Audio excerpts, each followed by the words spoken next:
All right, IB AA SL2. Today we're going to do a little bit more with normal distributions, and we're going to start talking about something called a z-score, or your book calls it a z-value. So we're going to start out with just the definition of like how you find a z-value. A z-value is if you take any normal distribution. So remember that you know this is normal because it has an n right here. That stands for normal. And then this is your mean. And this is your standard deviation. Don't worry about the squared part. The squared part is to make it into variance, but anytime they just give you a number, like after that, it is the standard deviation. But they, you know, sometimes put like 2 squared. So then like the standard deviation is 2 and the variance is 4. But you use 2 with all of our calculations. Now, I think last video we were mainly doing examples where the mean was 0 and the standard deviation was 1. So it was very easy to be like, okay, it's 3 standard deviations up from the mean or 3 down, or because you get these nice whole numbers. Today we're going to do a lot where the standard deviation is not 0. The mean is not 0 and the standard deviation is not 1. So if you ever want to get your distribution back to this sort of state of having a mean of 0, so here, a mean of 0 and a standard deviation of 1, you can do something called finding the z-score.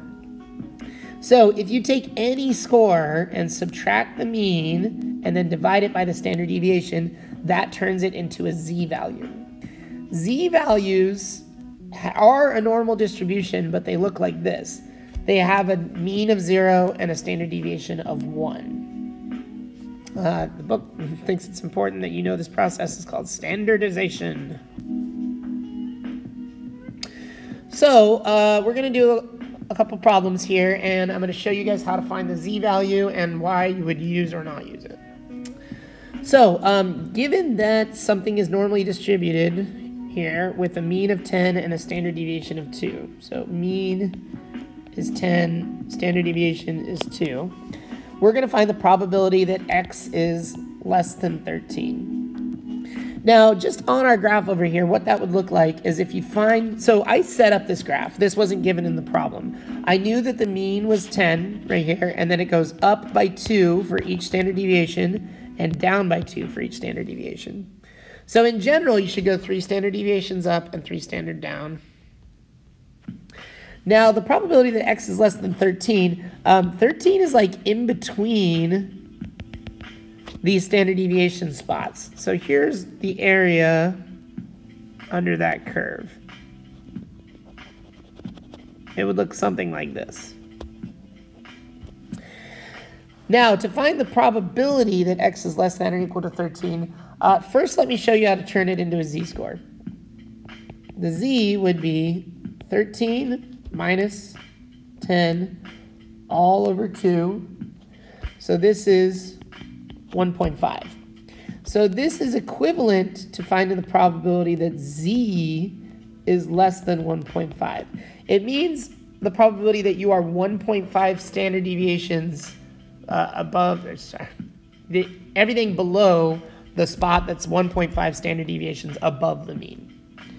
Now, in terms of you guys crunching these things out, I really don't even think you need the z-score because we're mostly just going to turn to normal CDF.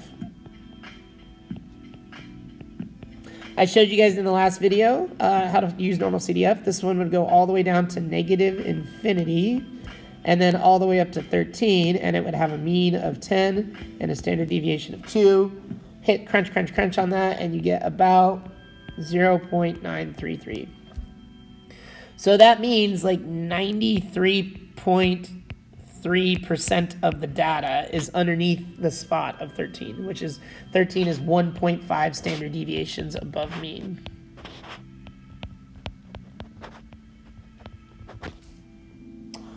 So that's how you'd find the z-score, but you don't necessarily have to use the z-score. You could equivalently do this to make your calculator do a z-score. Normal CDF. From -1e to the 99 all the way up to 1.5, which was the z-score, but then you have to do a mean of 0 and a standard deviation of 1. But these things are equivalent.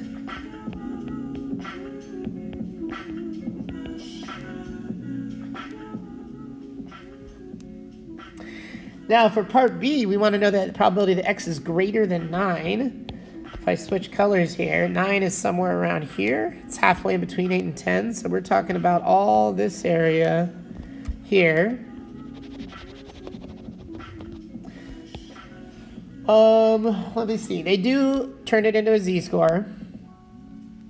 So we say z is equal to 9 minus the mean all over standard deviation, which is negative 0.5. So this is the same thing as the probability that z is greater than negative 0.5. But in terms of you calculating it, just use normal CDF. We're going greater than 9, so we'll go 9 up to infinity. Standard deviation, or sorry, mean of 10, standard deviation of 2, and this is about 0.691. So about 70% of the data is above that point. Now the last one, you could turn both 9.1 and the other one into z-scores, which I'll show you. Minus 10 all over 2, which is negative 0.45. And then the other one is 10.3 minus 10 all over 2. It's a terrible 10. Apologize. Which is 0.15. But in turn, I think it said in the book that the z-scores come up later in the chapter, so we want to make sure you guys know how to find z-scores. But in terms of doing this one, we're just going to use the normal CDF and punch in the numbers that they gave us. We're going from 9.1 up to 10.3. Once again, the mean is 10, the standard deviation is 2. This is about 0.233. There's the whole problem. Now, let's do a real-world example. Eggs laid by a chicken are known to have weights that are normally distributed with mean 55, so there's our mean, 55 grams, and a standard deviation of 2.5.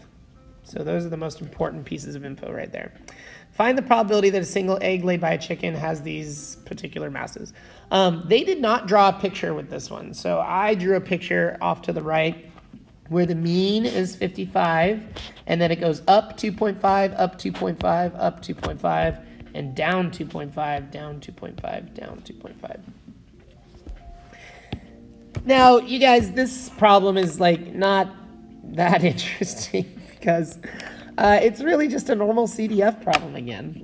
If we're finding the eggs greater than 59 grams, you're going to do normal CDF. Start at 59, go up to infinity. The mean is 55, and the standard deviation is 2.5. And this equals 0.0548. So on the graph, that would be greater than 59. So we're talking about this little area over here. I always kind of like to look at the curve to make sure it makes sense that I'm oh, that's kind of a low percentage. Oh, that makes sense because it's it's not the majority of the curve. It's a little tail of it. Less than 53. Normal CDF again. Negative infinity all the way up to 53. Mean of 55. Standard deviation of 2.5. And this is 0.212. The last one, between 52 and 54, once again, straight up normal CDF. Starting at 52, going up to 54. Here's the mean. Here's the standard deviation. This is 0.230. Now, would that make sense that 23% of the data would be between 52 and 54? Well, 52 is right around here. 54 is right around here. Yeah, I think that makes sense. All right, you guys, you really just have some normal CDF problems and some word problems for your homework, so get after it. Next class, we're going to learn how to work backwards on a normal distribution.